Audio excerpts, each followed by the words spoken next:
It is 1912. The explorer is very cold and tired. He is in Antarctica.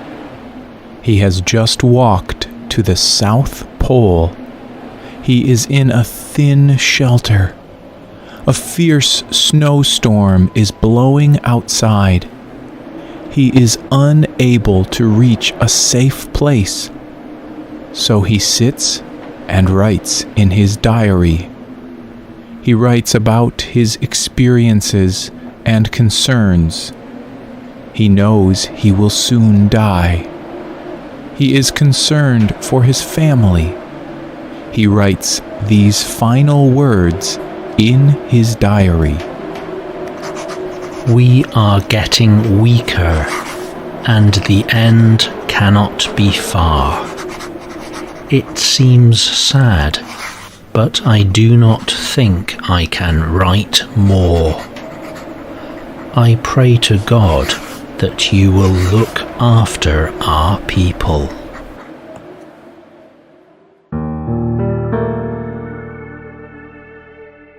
This explorer and diary writer was Sir Robert Scott.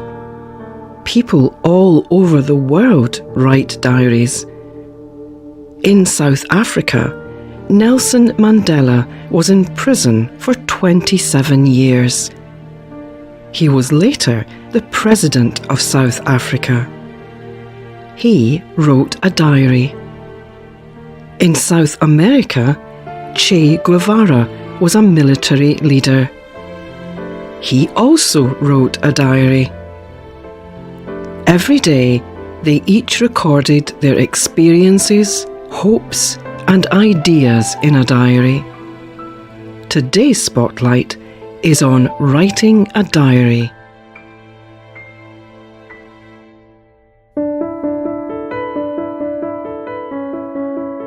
Every diary is different because every writer is different. Diary writers include actors, writers, explorers, military men, country leaders, children, students, and travelers. People often use diaries as a place to record their private life and thoughts. Creative people often find that writing a diary helps them become even more creative. Michael Palin is an English actor, writer, and traveler. He told the Guardian news organization that writing a diary means to him, keeping a diary means that all that makes a life is not forgotten. All the seeing and hearing, loving and laughing, excitement and upset, joy and sadness of a life are remembered.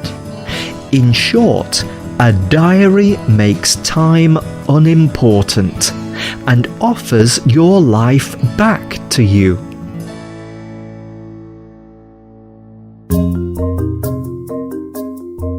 Some diary writers are famous, but most diary writers are not famous. Instead, they are ordinary people. However, some diary writers are made famous by their diaries. Anne Frank started to write her diary in 1942. She was not famous. She was only a 13-year-old Jewish girl. She lived in the Netherlands. The Netherlands was occupied by Nazi soldiers. The Nazis wanted to kill all Jews, so she and her family hid. They lived in a secret room. Anne thought of her diary like a friend. She even gave it a name, Kitty. Kitty was a private record of her thoughts, dreams, and feelings. Anne did not think that anyone would be interested in her diary. She wrote, "Writing in a diary is a really strange experience for someone like me. Not only because I've never written anything before, but also because it seems to me that later on, neither I nor anyone else will be interested in the thoughts and dreams of a 13-year-old schoolgirl. Oh well, it does not matter. I feel like writing."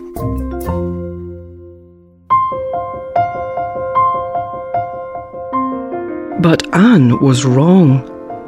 She and her diary became famous. She and her family hid for over 2 years. But then enemy soldiers found them. They sent Anne to a prison camp, and she died there. After the war, Anne's father found her diary. He published it. Many millions of people read Anne's diary. It was translated into 67 languages.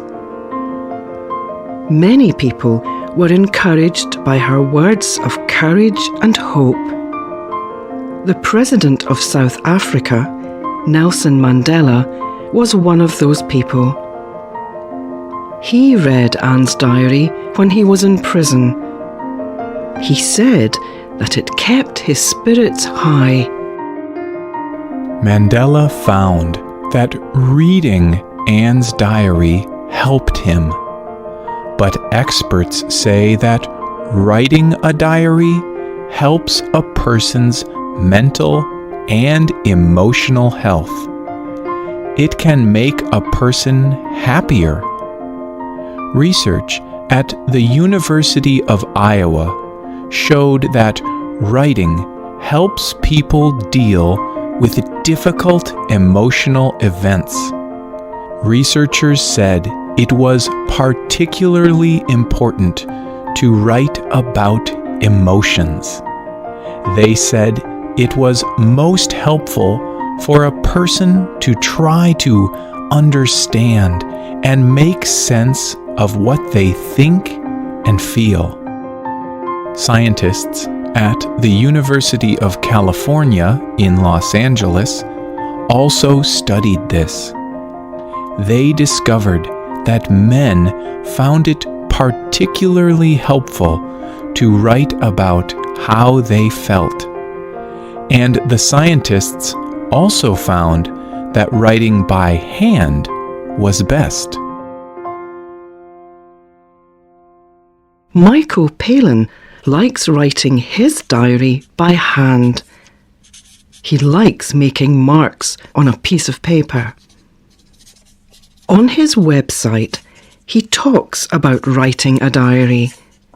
He says, Handwriting. It sounds old, but it has a lot going for it.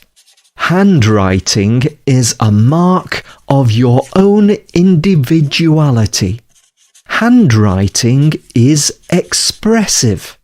It shows changes in your mood and your emotions which you will not see if you are typing on a computer. Today, many medical patients are encouraged to write a diary or journal. Maud Purcell is a psychotherapist. She helps people solve emotional problems. She also says that writing a journal has a positive effect on those that do it. She says it helps people think more clearly about how they feel. It helps people reduce stress and become calmer. It even helps them solve problems. And a diary is not just good for the writer. It can be a treasure to future generations. The children and grandchildren of a writer can read about a part of their family history. And historians can see diaries of ordinary people doing normal things as important. These private diaries provide valuable historical evidence.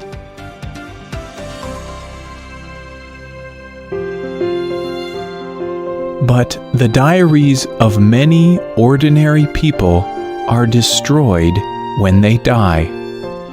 Dr. Irving Finkel of the British Museum was sad about this. So he started the Great Diary Project. This project rescues diaries. It provides a permanent home for thousands of unwanted diaries. The project protects and cares for diaries to help future historians. He told the Independent newspaper, "All human life is there, and everything is helpfully dated for future historians." You may now decide to write a diary. But how do you do it? Experts say that you should try to write something every day. But you should not spend too long doing it. Instead, write quickly and do not think too much about what you write. Maud Purcell advises how to write a diary on the website Psych Central. She says, "The most important rule of all is that there are no rules.